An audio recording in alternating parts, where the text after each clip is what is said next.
Cumprimento a todos os meus irmãos com a paz de Jesus. Seja bem-vindo ao estudo da lição da Escola Sabatina, número 9. Controvérsias em Jerusalém. Antes de começar, vamos orar. Pai querido que estás nos céus, na tua presença, eu e os meus irmãos nos introduzimos confiando nos méritos unicamente de Jesus. Como Jesus prometeu, nós reclamamos, reivindicamos a promessa de Jesus de derramar o Espírito Santo sobre nós. Nós somos os suplicantes. O Senhor é a fonte da bênção e do poder. Usa-nos agora neste momento, abençoa-nos no estudo da Tua Palavra, em nome de Jesus. Amém, Senhor. Controvérsias em Jerusalém. O verso áureo: e quando estiverem orando, se tiverem alguma coisa contra alguém, perdoem, para que o Pai de vocês que está nos céus perdoe as ofensas de vocês. Marcos 11, 25.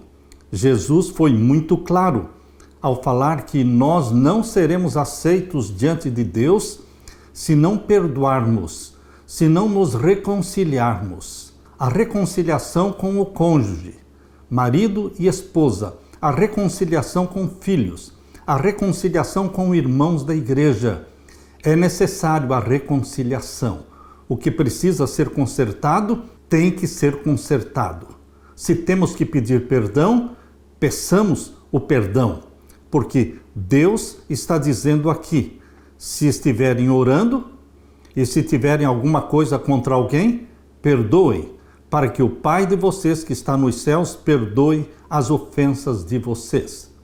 Jesus foi muito claro ao falar que nós precisamos perdoar para sermos perdoados.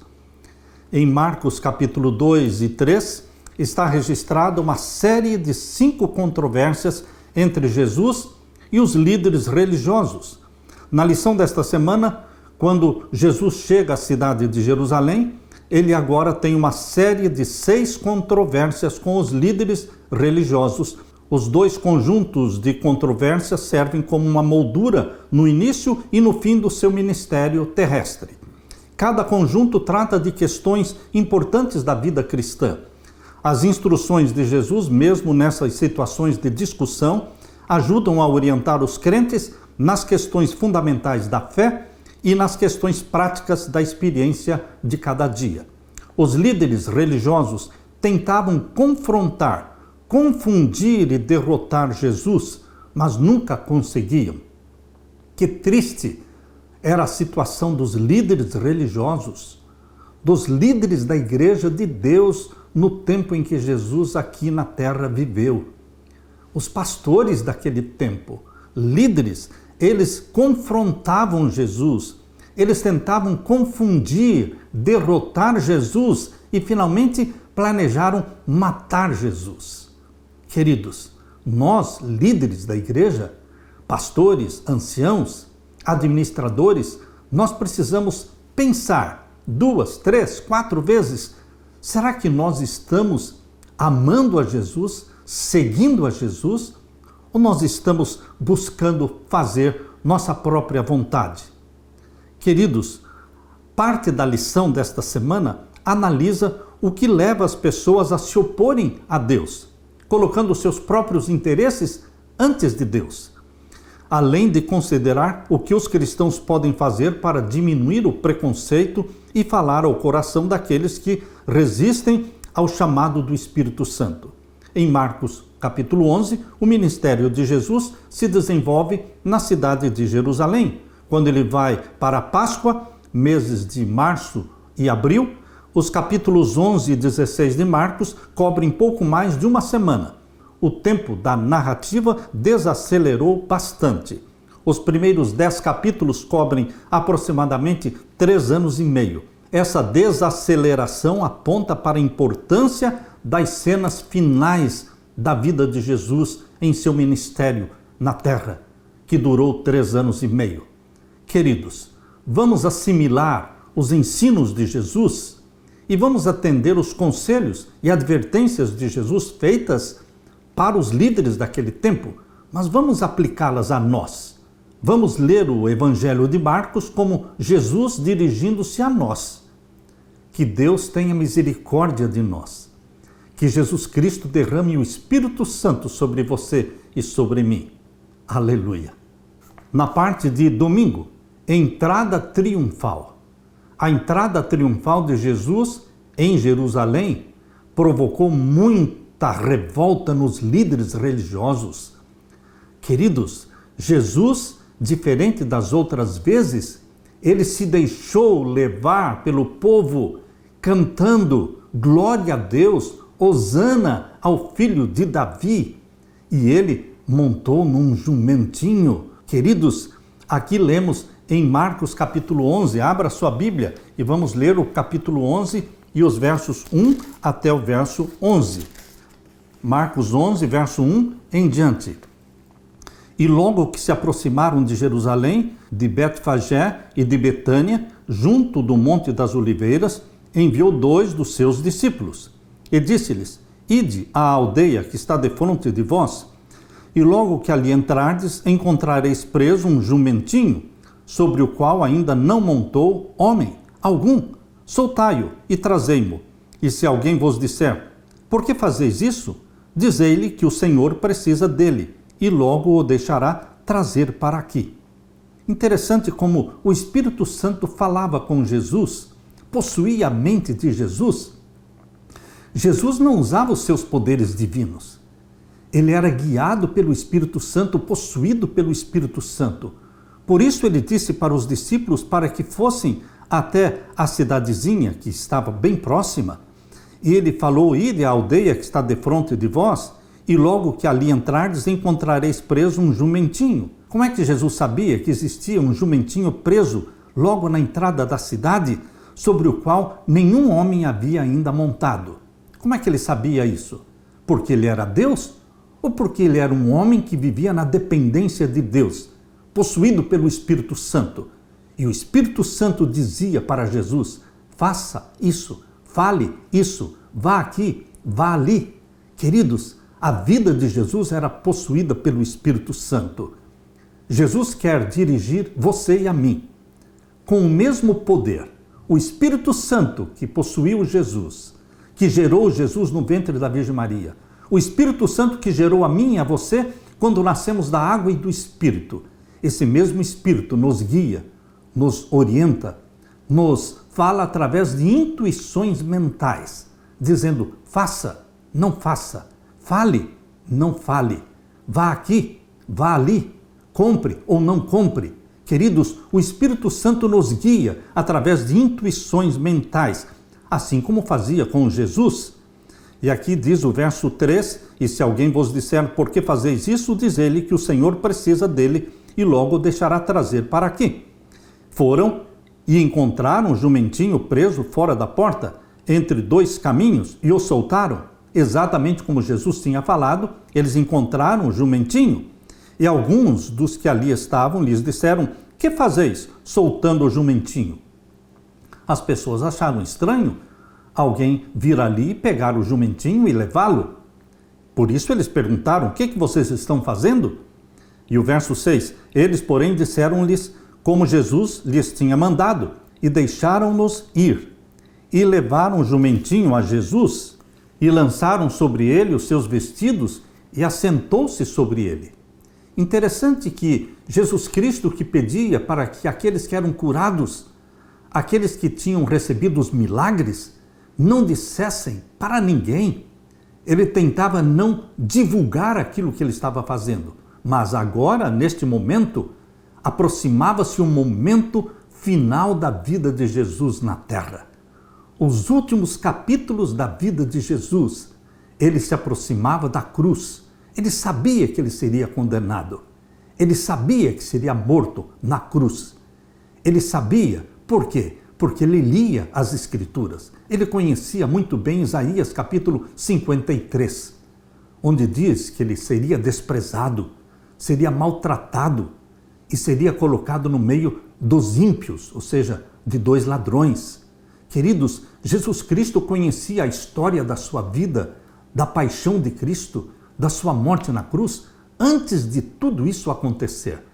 porque ele conhecia as profecias, ele conhecia o tempo da sua morte, porque ele entendia a profecia das 70 semanas de Daniel capítulo 9. Ele sabia que no ano em que ele foi batizado, o ano 27, começou então a última das 70 semanas. E durante os 3 primeiros anos desta última semana, Jesus sabia que era o seu ministério, era todo o seu ministério na terra, 3 anos e meio, e então ele seria crucificado. Queridos, mesmo assim, Jesus não desistiu de você e de mim.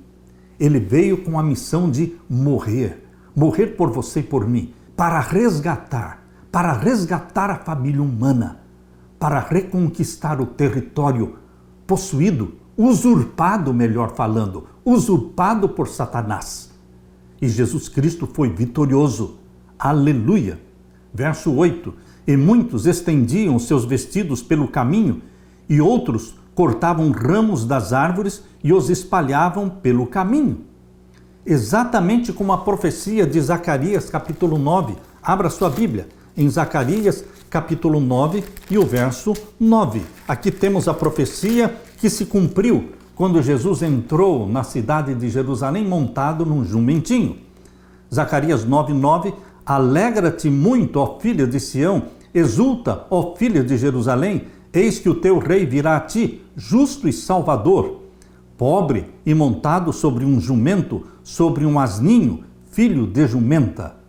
Esta profecia, feita cerca de 400 anos antes de Cristo nascer, se cumpriu quando Jesus pediu para que os discípulos fossem buscar este jumentinho e o trouxessem para que ele pudesse entrar na cidade de Jerusalém montado no jumentinho. E muitos estendiam seus vestidos pelo caminho, e outros cortavam ramos das árvores e os espalhavam pelo caminho. Os discípulos estavam eufóricos. A multidão gritava, e aqueles que iam adiante e os que seguiam clamavam, dizendo: Hosana, bendito o que vem em nome do Senhor. Euforia, alegria. Os apóstolos pensaram: agora sim, Jesus Cristo será entronizado. Eles sonhavam com o reino da glória do Messias. Eles não entendiam a profecia do Messias sofredor, do Messias que seria rejeitado, que seria morto. Eles não entendiam esta parte. Eles só pensavam no reino de glória do Messias, que os libertaria do jugo romano. Queridos, nós precisamos entender as profecias. Aqui diz, capítulo 11, verso 10, eles todos gritavam: bendito o reino do nosso pai Davi, que vem em nome do Senhor, hosana nas alturas. E Jesus entrou em Jerusalém, no templo, e tendo visto tudo em redor, como fosse já tarde, saiu para Betânia com os 12. Não aconteceu o que os apóstolos esperavam. Não aconteceu o que a multidão esperava, que Jesus fosse entronizado. 500 anos antes do nascimento de Cristo, o profeta Zacarias predisse a vinda do rei. Agora, essa profecia se cumpria. Aquele que por tanto tempo havia recusado honras reais estava indo a Jerusalém como o prometido herdeiro do trono de Davi. Jesus é o verdadeiro herdeiro do trono de Davi. Jerusalém está localizada numa região montanhosa a uma altitude de 740 metros. Na época de Jesus, a sua população talvez fosse cerca de 40 mil a 50 mil habitantes, mas esse número aumentava no tempo da Páscoa. A cidade cobria apenas cerca de 1 quilômetro quadrado, enquanto o monte do templo cobria cerca de 150 metros quadrados. O belo complexo do templo dominava a cidade. Jesus veio do leste e desceu o Monte das Oliveiras, talvez entrando pela Porta Dourada no Monte do Templo, que atualmente está fechada com tijolos. Muitos ficaram em comoção, notando a relevância da sua ação. A multidão gritava Hosana, que quer dizer louvado seja Deus. Antes Jesus havia pedido que guardassem segredo, mas agora ele entrou abertamente em Jerusalém numa ação simbólica ligada à realeza. Foi ao templo, mas sendo tarde, olhou em volta e foi para Betânia.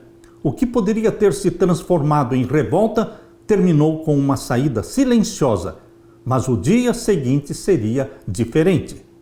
Queridos, sentar-se em um jumentinho transmite a ideia de humildade.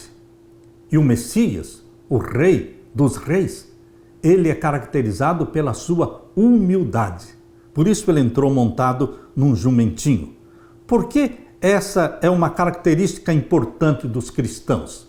Você é humilde? Ou você se orgulha da sua humildade? Muitos se orgulham da humildade. Não são humildes. Jesus Cristo quer revestir você da mansidão e da humildade dele. Por isso ele disse: vinde a mim, vós cansados e oprimidos, eu vos aliviarei. Aprendei de mim, que sou manso e humilde. Aprendamos de Jesus, que é manso e humilde, e encontraremos descanso para a nossa alma. Aleluia! Na parte de segunda-feira, uma árvore amaldiçoada e um templo purificado. Qual é o significado dos eventos relatados aqui em Marcos 11 e os versos 12 a 26? Leia comigo. E no dia seguinte, quando saíram de Betânia, teve fome. Jesus tinha fome, Jesus tinha sede, Jesus se cansava, Jesus tinha que dormir para recuperar as energias. Jesus, quando nasceu da Virgem Maria, gerado pelo Espírito Santo, ele nasceu santo. Como Lucas capítulo 1, verso 35 diz: o santo que de ti há de nascer será chamado Filho de Deus. Mas, fisicamente, Jesus recebeu uma natureza física que estava já degenerada por 4.000 anos de pecado. Diferente de Adão no Jardim do Éden, que não sentia fome, não sentia cansaço, não sentia dor, Jesus sentia tudo isso, exatamente como você e eu sentimos: fome, cansaço, sede.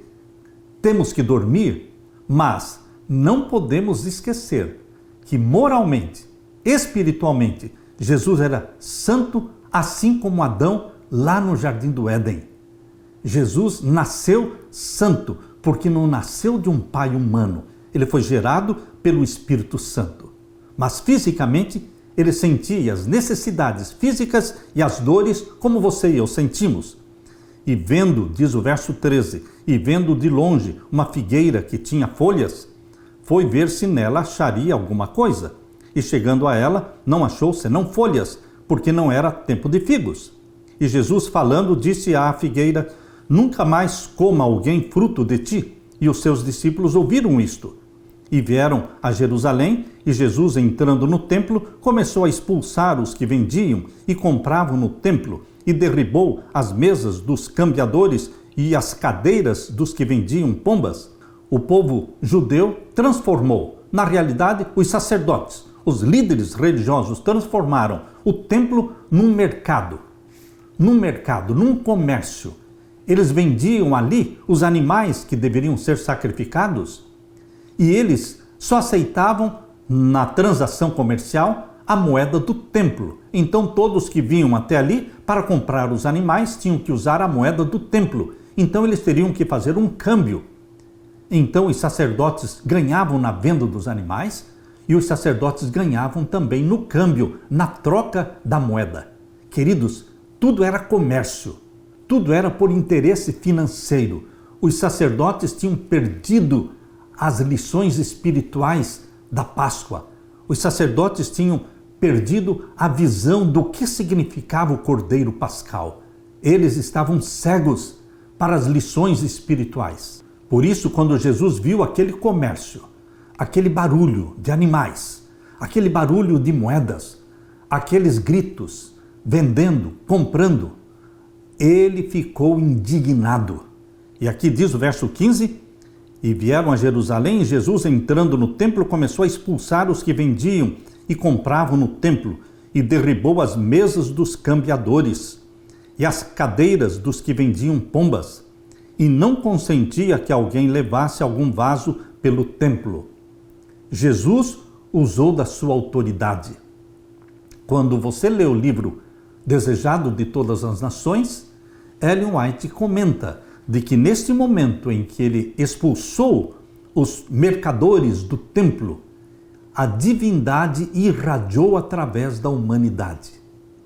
Quando você lê o livro Desejado de Todas as Nações, você percebe 12 ocasiões, 12 vezes em que a divindade de Jesus irradiou através da sua humanidade.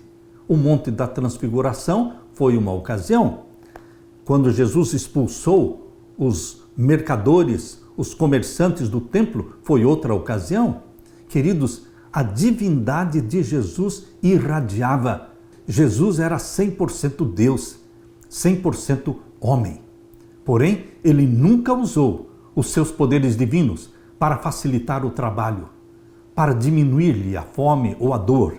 Jesus Cristo vivia como homem, na dependência de Deus. Ele é o nosso exemplo. E aqui diz o verso 17, e os ensinava dizendo, não está escrito, a minha casa será chamada por todas as nações casa de oração? Mas vós a tendes feito covil de ladrões. Isso aqui não é um linguajar simbólico. Literalmente, eles transformaram a casa de Deus num covil de ladrões. Isso deixou Jesus indignado. A santa indignação. E o verso 18, e os escribas e príncipes dos sacerdotes, tendo ouvido isto, buscavam ocasião para o matar, pois eles o temiam, porque toda a multidão estava admirada acerca da sua doutrina. Quem, a Bíblia diz, procurava e planejava matar Jesus? Os líderes, os escribas, os príncipes dos sacerdotes. Queridos, é possível você imaginar pastores, líderes, aqueles que eram ungidos para fazer o santo trabalho, o santo serviço, planejando matar Jesus Cristo, porque não concordavam com as palavras, com os ensinamentos de Jesus, porque não aceitavam a santidade refletida no rosto de Jesus, na vida de Jesus, eles estavam planejando matar Jesus.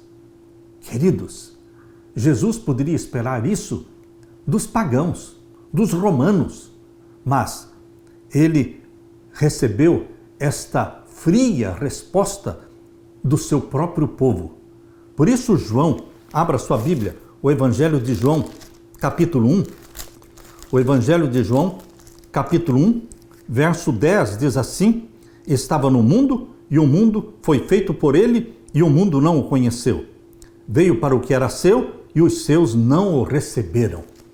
Não foi reconhecido como Messias. Não foi reconhecido como Cordeiro de Deus que tira o pecado do mundo. Os líderes religiosos estavam cegos. Assim aconteceu na primeira vinda de Cristo.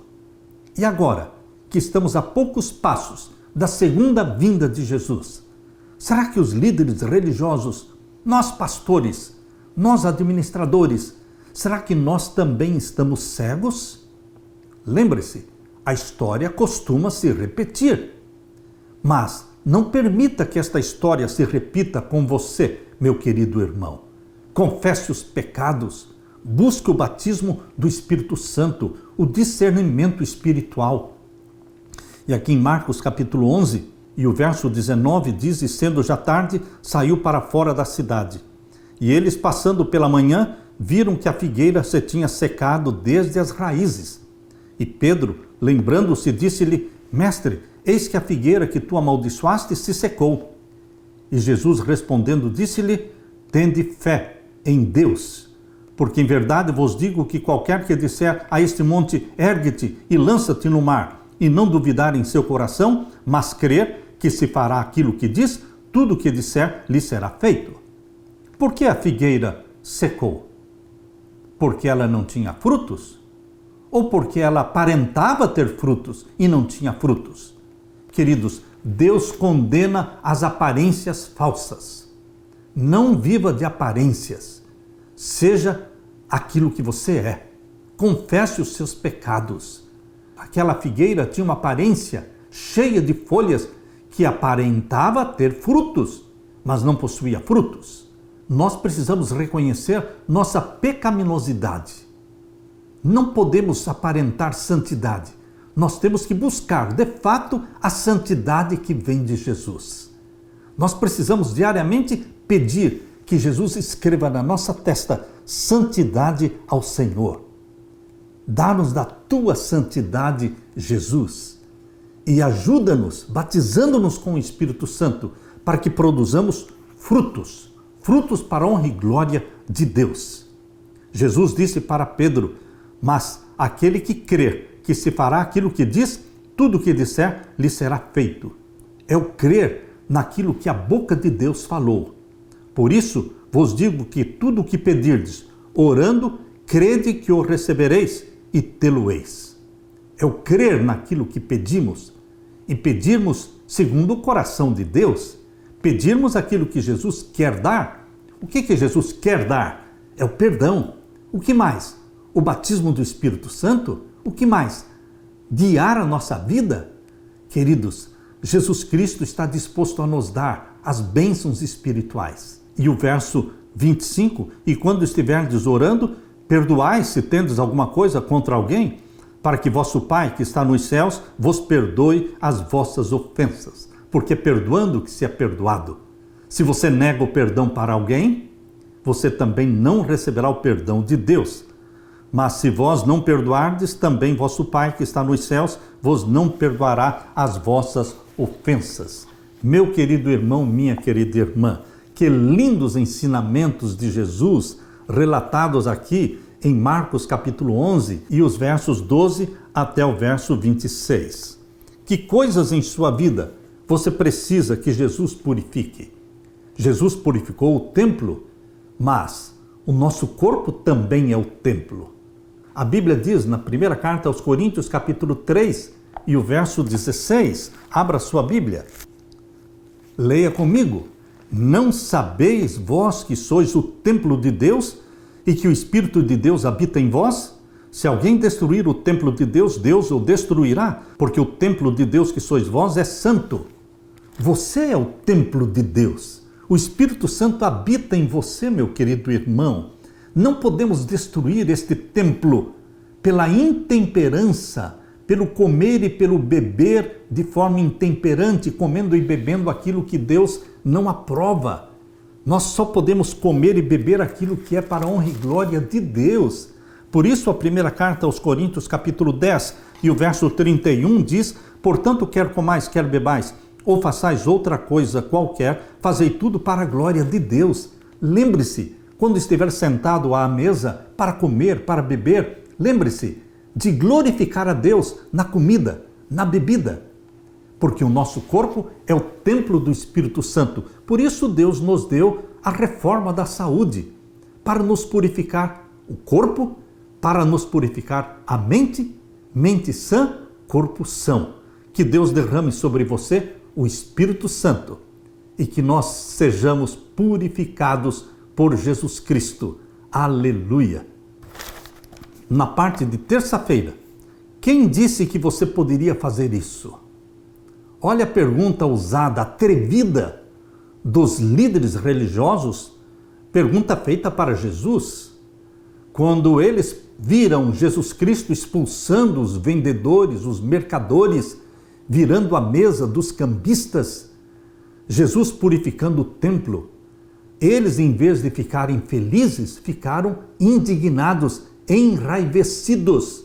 E foram eles que fizeram esta pergunta atrevida para Jesus: quem disse que você poderia fazer isso? Meu querido irmão, eles estavam cegos. Eles eram agentes de Satanás, dirigindo o povo de Deus, mas foram eles, os líderes dos judeus, que disseram para o povo: gritem, gritem, crucifica-o, crucifica-o. Foi por instigação dos líderes religiosos que o povo gritou: crucifica-o, crucifica-o, e o seu sangue caia sobre nós e a cabeça dos nossos filhos. Queridos, nós como líderes de Deus, na igreja de Deus, temos uma influência que pode ser uma influência satânica ou uma influência divina. Nós poderemos ser um cheiro de vida para a vida ou nós poderemos ser um cheiro de morte para a morte. Qual é o tipo de influência que você exerce? Você é usado pelo Espírito Santo ou você é usado por Satanás? Abra sua Bíblia e vamos ler Marcos 11, versos 27 até o verso 33. Leia comigo. E tornaram a Jerusalém, e andando ele no templo, os principais dos sacerdotes e os escribas e os anciãos se aproximaram dele. Era o dia seguinte. No dia anterior, Jesus tinha feito a purificação do templo, expulsado os vendedores e os mercadores, e agora os sacerdotes, os líderes, queriam saber com que autoridade ou por quê. Quem mandou ele fazer aquilo? Por isso, Jesus, andando pelo templo, os principais dos sacerdotes e os escribas e os anciãos se aproximaram dele, mas não queriam ouvir de Jesus a verdade. Eles queriam prendê-lo, eles queriam matá-lo. Verso 28, e lhe disseram: com que autoridade fazes tu estas coisas? Ou quem te deu tal autoridade para fazer estas coisas? Eles queriam uma resposta que pudesse culpar Jesus, condenar Jesus. Verso 29, mas Jesus respondendo disse-lhes: também eu vos perguntarei uma coisa, e respondei-me, e então vos direi com que autoridade faço estas coisas. Então Jesus perguntou: o batismo de João era do céu ou dos homens? Respondei-me. E eles arrazoavam entre si, dizendo: se dissermos do céu, ele nos dirá: então por que o não crestes? E se porém dissermos dos homens, tememos o povo, porque todos sustentavam que João verdadeiramente era profeta. Verso 33, e respondendo disseram a Jesus: não sabemos. Também eram mentirosos, porque eles sabiam. Eles tinham rejeitado João Batista. Eles tinham rejeitado João Batista. Eles sabiam que João Batista era de Deus, mas ele foi morto, e eles ficaram felizes com a morte de João Batista. Mas eles responderam a Jesus: não sabemos. Mentirosos. E Jesus lhes replicou: também eu vos não direi com que autoridade faço estas coisas. No dia seguinte, quando Jesus Cristo voltou ao templo, os líderes confrontaram Jesus no mesmo lugar, perguntando com que autoridade ele tinha agido no dia anterior. Eles não buscavam a verdade, eles não queriam saber da verdade, mas queriam prender Jesus. Se ele admitisse que sua autoridade vinha de Deus, eles diriam que um simples carpinteiro, como ele era conhecido, o carpinteiro de Nazaré, não tinha aquela autoridade. Entretanto, se dissesse que sua autoridade era humana, eles o rejeitariam considerando-o como um tolo. Mas Jesus enxergou a armadilha deles e disse que daria a resposta se eles também respondessem à sua pergunta. E ele perguntou: o batismo de João Batista era de Deus ou dos homens? Os líderes perceberam que estavam encurralados. Se dissessem que era de Deus, Jesus perguntaria então por que vocês não acreditaram nele. Se dissessem que era dos homens, o povo poderia se revoltar. Eles mentiram dizendo que não sabiam. Isso deu a Jesus a oportunidade de se recusar a responder à pergunta deles. Agora, em lugar de responder aos líderes, que parábola Jesus contou para adverti-los? Que efeito teve essa parábola? Vamos ler Marcos 12, 1 a 12. Veja a parábola que Jesus contou. E começou a falar-lhes por parábolas. Um homem plantou uma vinha e cercou-a de um valado e fundou nele um lagar e edificou uma torre e arrendou-a a uns lavradores e partiu para fora da terra. E chegado o tempo, mandou um servo aos lavradores para que recebesse dos lavradores do fruto da vinha. Mas estes, apoderando-se dele, o feriram e o mandaram embora vazio. Quem eram estes servos que Deus enviou primeiramente, antes de Jesus? Os profetas, que foram rejeitados, foram perseguidos, foram mandados embora. Deram as costas para os profetas enviados por Deus. Verso 4. E tornou a enviar-lhes outro servo, e eles, apedrejando-o, o feriram na cabeça e o mandaram embora, tendo-o afrontado. Outros servos de Deus, outros profetas. E o verso 5.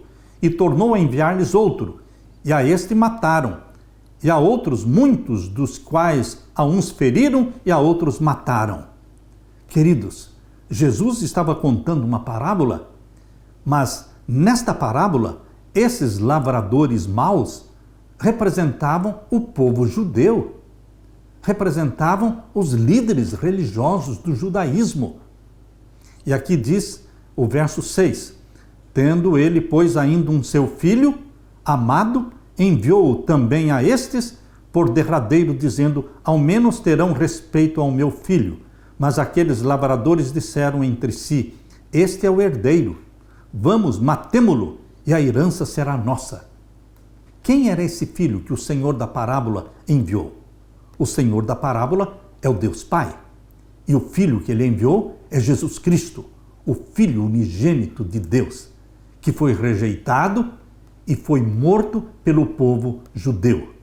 Quando disse crucifica-o, crucifica-o, e o seu sangue caia sobre a nossa cabeça e a cabeça dos nossos filhos. Lembre-se, meu querido irmão, que Roma, na pessoa de Pilatos, queria libertar Jesus.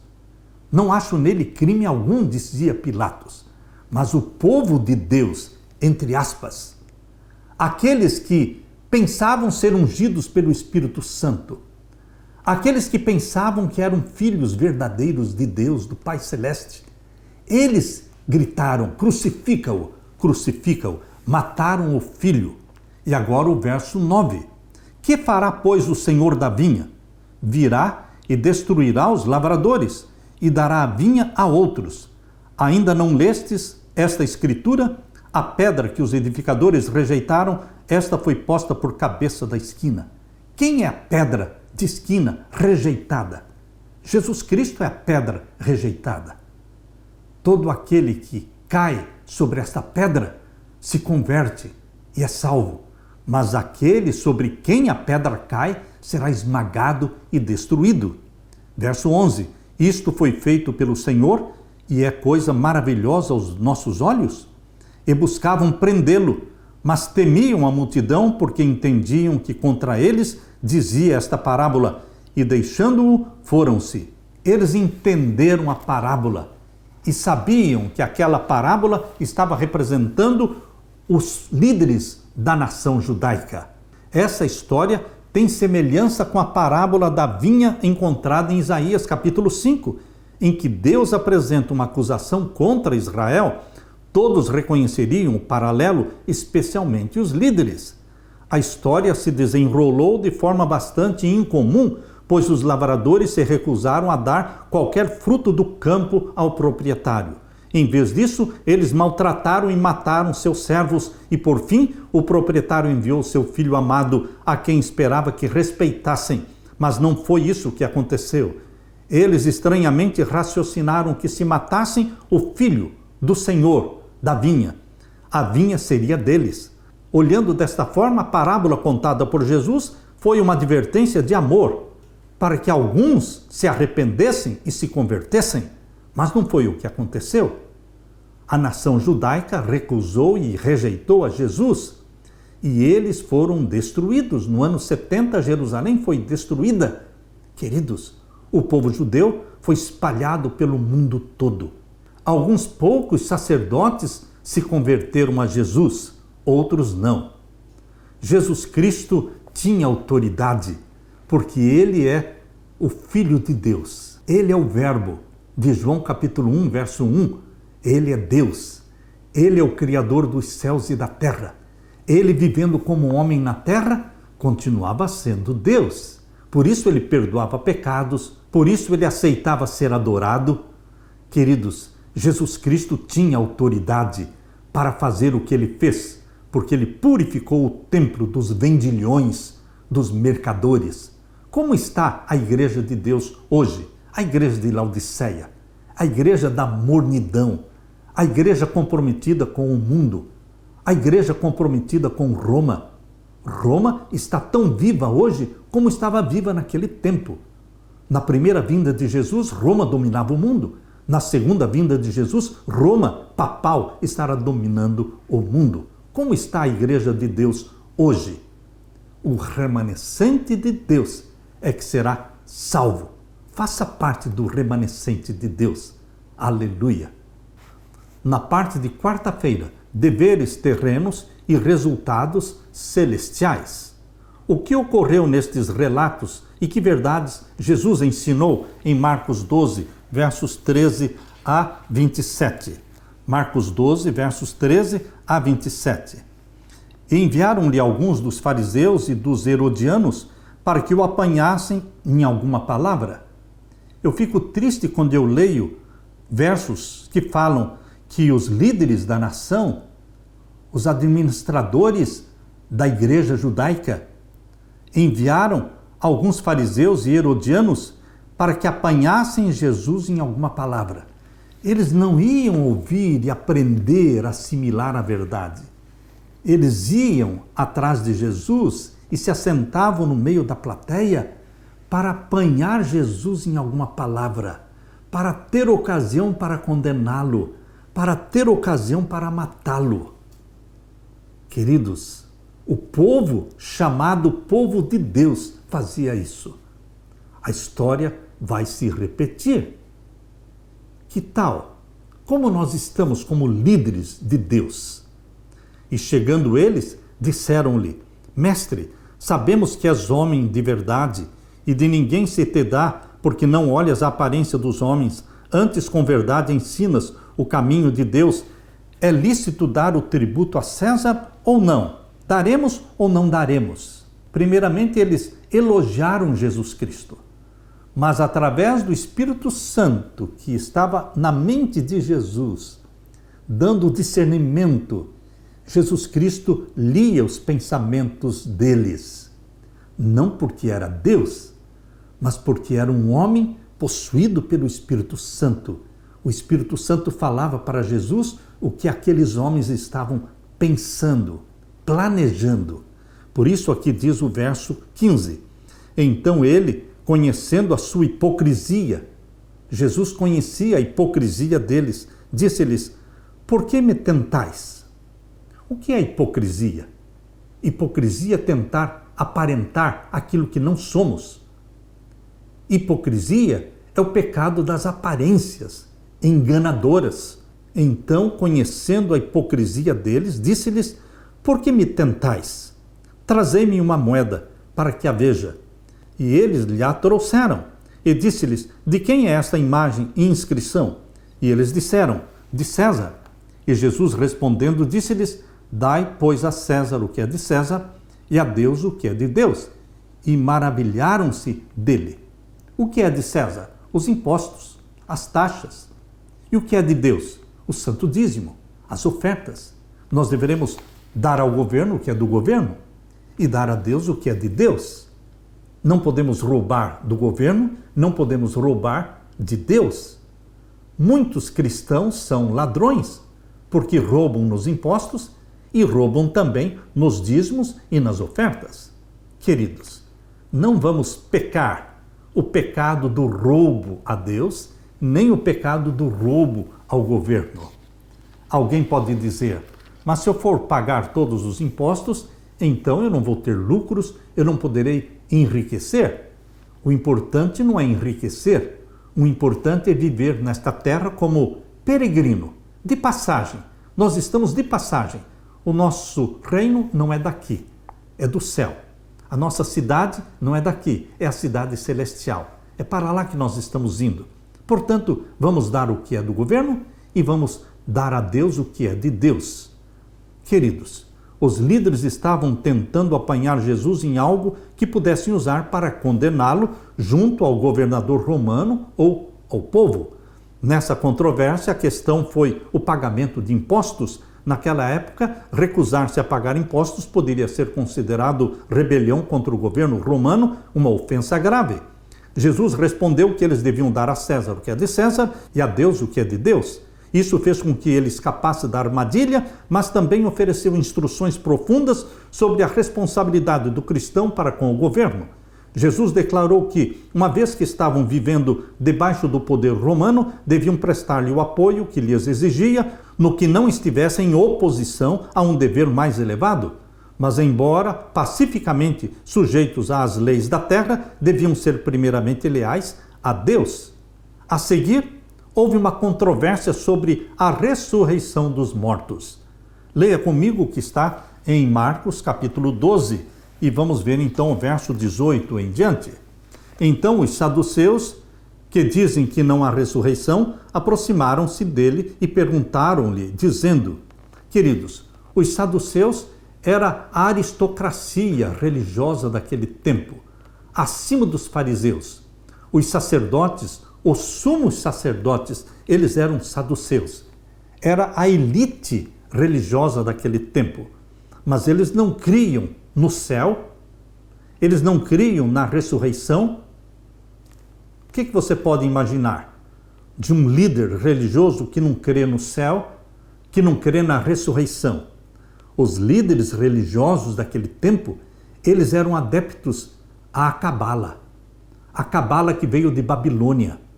A Cabala que tem como Deus o Deus de chifres, Baphomet. Queridos, a Cabala foi trazida de Babilônia, introduzida na vida judaica, na vida religiosa dos judeus, e hoje, o judaísmo de hoje, a maioria é cabalista, é adorador de Baphomet. Queridos, estes saduceus que não criam no céu nem na ressurreição, eles fizeram uma pergunta para Jesus, verso 19: Mestre, Moisés nos escreveu que se morresse o irmão de alguém e deixasse mulher e não deixasse filhos, seu irmão tomasse a mulher dele e suscitasse descendência a seu irmão.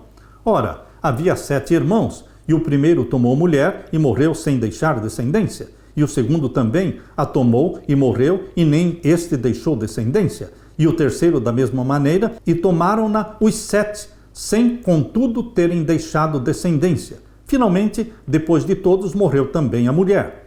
Na ressurreição, pois, quando ressuscitarem, de qual destes será a mulher? Porque os 7 a tiveram por mulher. E Jesus respondendo disse-lhes: porventura não errais vós em razão de não saberdes as Escrituras, nem o poder de Deus? Porquanto, quando ressuscitarem dos mortos, nem casarão, nem se darão em casamento, mas serão como os anjos que estão nos céus. E acerca dos mortos que houverem de ressuscitar, não tendes lido no livro de Moisés como Deus lhe falou na sarça, dizendo: eu sou o Deus de Abraão, e o Deus de Isaque, e o Deus de Jacó? Ora, Deus não é Deus de mortos, mas sim é Deus de vivos. Por isso vós errais muito. Eles não criam na ressurreição, mas Jesus está dizendo que existe ressurreição, porque Ele é o Deus de Abraão, de Isaque e de Jacó. Mas eles morreram, mas eles serão ressuscitados, porque Deus não é Deus de mortos, mas de vivos. Jesus repreendeu os saduceus, porque eles não criam na ressurreição. O cenário que os saduceus apresentaram diante de Jesus era um cenário hipotético. Envolvia 7 irmãos e uma mulher. De acordo com a lei de Moisés, para manter a propriedade na linhagem familiar, quando um homem morresse sem deixar filhos, o irmão dele deveria se casar com a viúva e os filhos nascidos dessa união pertenceriam legalmente ao homem morto. Isso está em Deuteronômio capítulo 25, versos 5 a 10. Desacreditando da doutrina da ressurreição, os saduceus apontaram para um dilema. Na ressurreição, de qual deles seria esta mulher esposa? Jesus rebateu o argumento em 2 etapas, referindo-se às Escrituras e ao poder de Deus. Primeiro, ele descreveu o poder de Deus na ressurreição e indicou que não haverá casamento no céu. Não haverá casamento no céu. Palavras de Jesus. Ali no céu não haverá nascimento de crianças. Nem no céu, nem na nova terra nos casaremos. Eu saberei quem é a minha esposa, eu saberei quem são os meus filhos, mas nós não vamos reproduzir filhos. Queridos, as crianças que forem para o céu, chegarão lá crianças, mas vão crescer ao longo dos 1000 anos.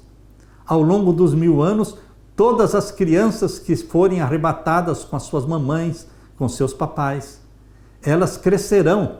E quando nós descermos no final dos 1000 anos com a nova Jerusalém, e Deus então criar a nova terra, aquelas crianças não serão mais crianças, porque já terão mais de 1000 anos.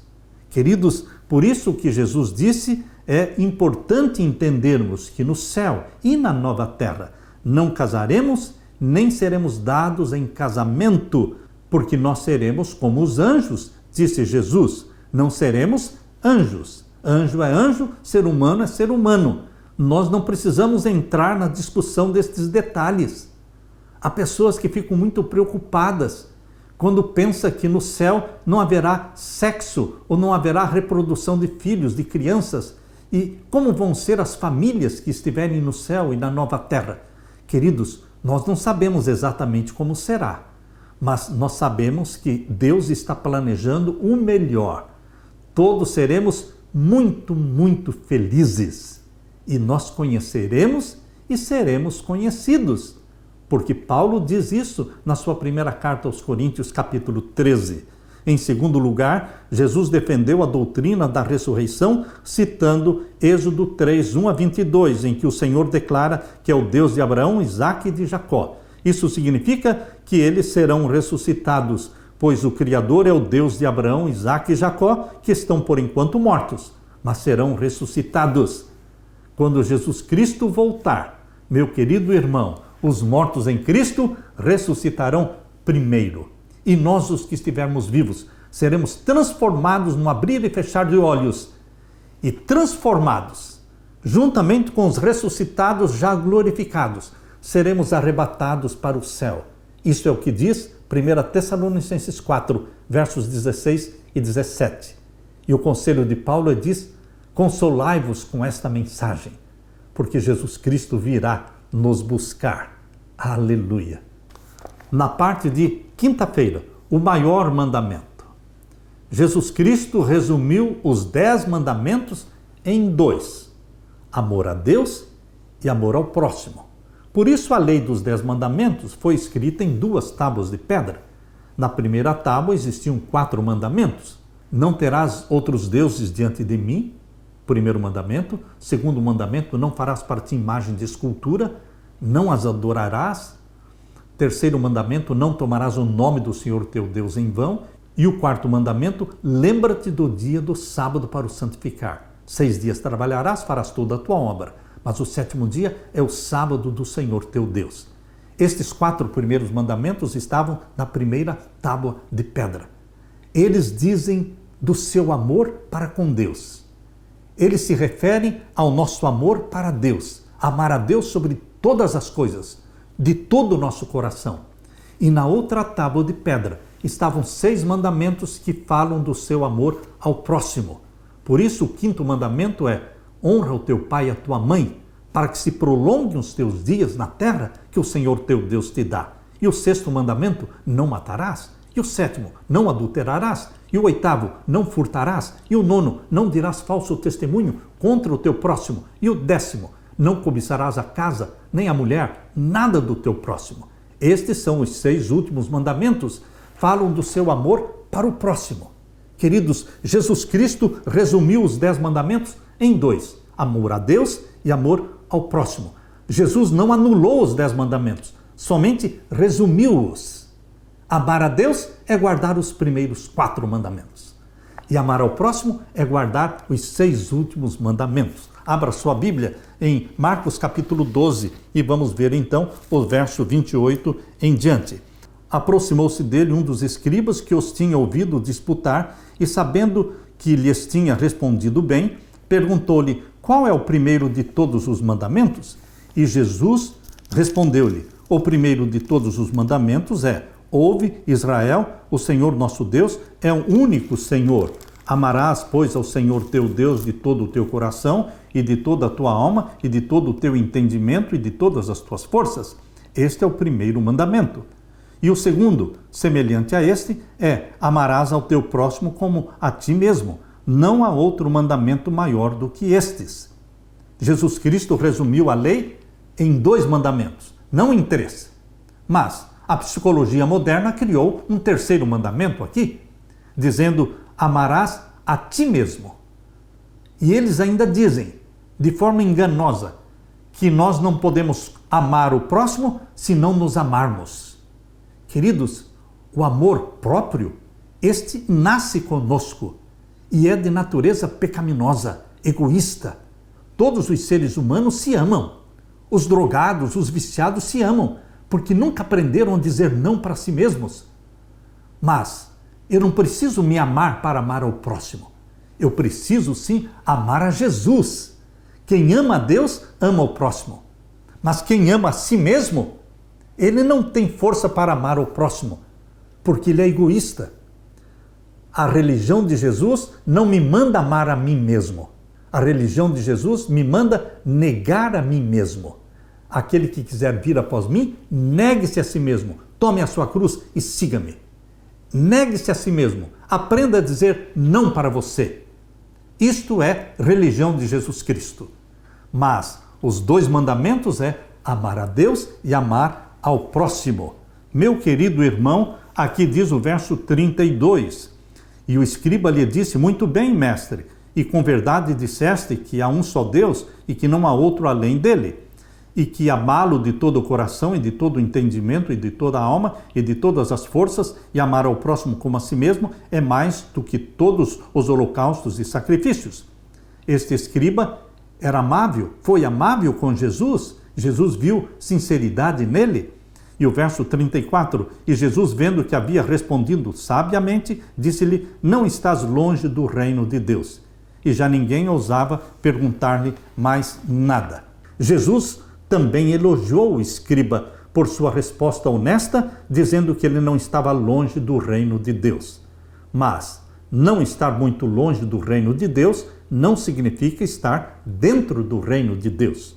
O escriba ainda precisava reconhecer que Jesus era o Messias, o Cordeiro de Deus, para tirar o pecado dele. Queridos, nós precisamos reconhecer Jesus como nosso Messias. Por isso, quando Jesus perguntou aos discípulos: quem dizem os homens ser o Filho do Homem? A resposta veio rápida. Alguns dizem que tu és João Batista, outros dizem que tu és Elias, Jeremias ou qualquer um dos profetas. Mas Jesus não se satisfez com a resposta que foi dada. E Jesus então fez a pergunta-chave: e vós, quem dizeis que eu sou? Então eles se calaram. E Pedro respondeu: tu és o Cristo, o Filho do Deus vivo. Meu querido irmão, Jesus exige uma resposta pessoal, sua e minha. Quem é Cristo para você? Aquele escriba não estava longe do reino de Deus, mas também não estava dentro, porque ainda não tinha reconhecido Jesus como seu Messias. Você e eu estamos sendo desafiados para reconhecer Jesus Cristo como o nosso Messias, o Cordeiro de Deus que tira o nosso pecado. Confessemos a Jesus todos os pecados. Pecados em palavras, em ações, em pensamentos, em intenções. Vamos confessar. E lembre que Jesus Cristo quer dar para você a vitória sobre o pecado. E lembre também que o pecado é um ato voluntário da alma. Você decide pecar, mas Jesus espera que você decida não pecar, porque os que são guiados pelo Espírito Santo não vivem no pecado, vivem no amor, na obediência, no serviço a Deus, na comunhão com Jesus Cristo. Que o Espírito Santo gere em você o fruto do Espírito Santo, o amor, a bondade, a longanimidade, a temperança, o domínio próprio, a fidelidade. Que Jesus Cristo dê para você o dom, o maior dom que Ele prometeu depois da sua morte, depois da sua ascensão, depois que Ele foi entronizado no céu. Ele prometeu o maior dom, o batismo do Espírito Santo. É isso que você e eu precisamos. Aleluia! Deixe-me orar com você. Pai querido que estás nos céus, em nome de Jesus Cristo, queremos confessar que Jesus Cristo é o Messias, não só do mundo, mas é o meu Messias, é o nosso Messias. Por isso, Jesus Cristo derrama sobre nós o Espírito Santo, este dom que o Senhor prometeu, que o Espírito Santo habite neste templo, que sejamos templos do Espírito Santo. É em nome de Jesus que pedimos e agradecemos. Amém e amém. Deixo com você, meu irmão, minha irmã, a paz de Jesus. Amém.